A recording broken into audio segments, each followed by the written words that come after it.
LFM Media presents Chaos or Connection.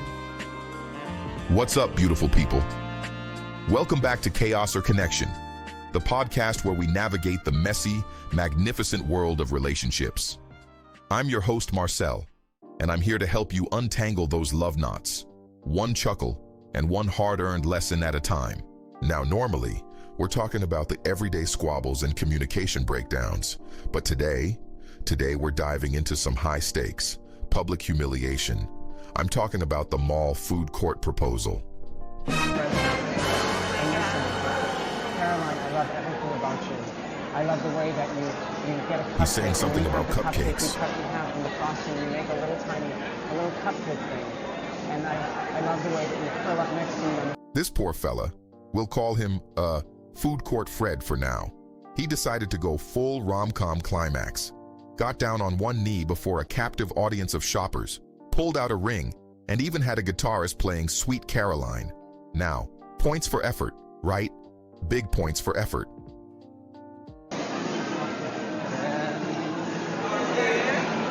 Touching reaching out,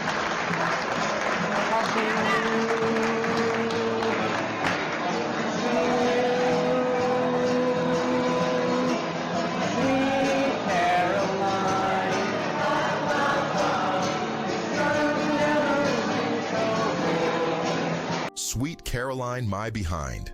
But oof, things went south, faster than a dropped greasy fry. Our leading lady, let's call her Dashed Dream Debbie, just walked away. Stone cold, not even a thanks but no thanks. It's the kind of rejection that makes you want to crawl under a table and order a lifetime supply of chicken nuggets. And there you have it, folks. The moment our poor protagonist's heart goes thud and then proceeds to slowly sink through the linoleum. So, what went wrong?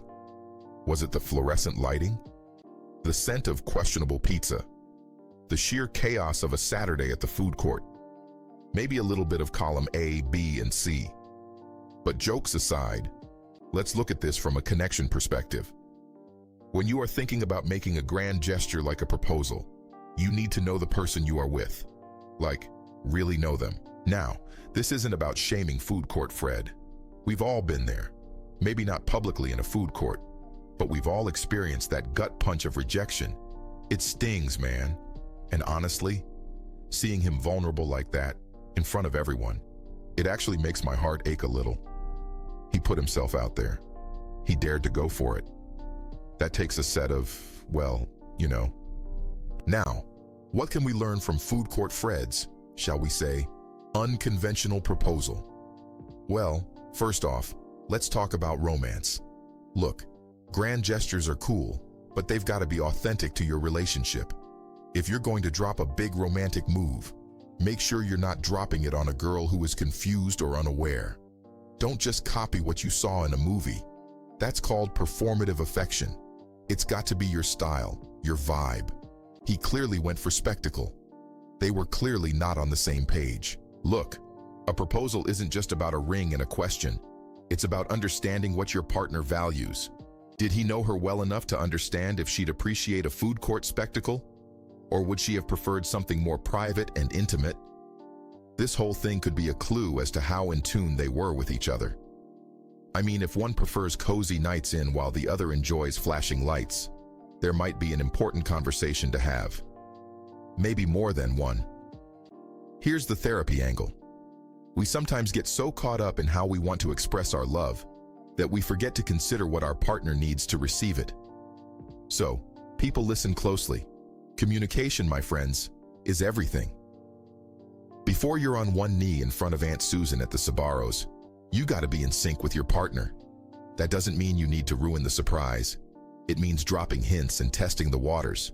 You know, what's your ideal romantic date type questions. So, what do we learn from all of this? Firstly, food courts probably shouldn't be the location for pivotal life decisions, unless you're deciding whether to get a pretzel or a churro. Second, relationship compatibility is about more than just shared interests. It's about shared values and understanding. So while you might get the sting of rejection, I want you to use this experience to actually ask yourself some tough questions. Is this relationship good for me? Was I in touch with the communication in this relationship? What part did I play to make me think this proposal was a good idea?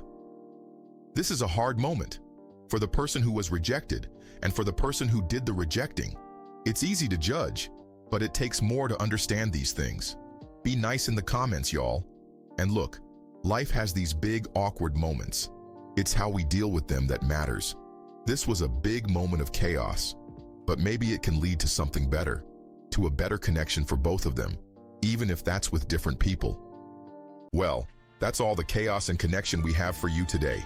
Don't forget to like, subscribe, and share this episode with someone who might need the advice. And most importantly, remember to connect before you commit to a public proposal, y'all. Till next time, this is Marcel, reminding you to choose connection over chaos.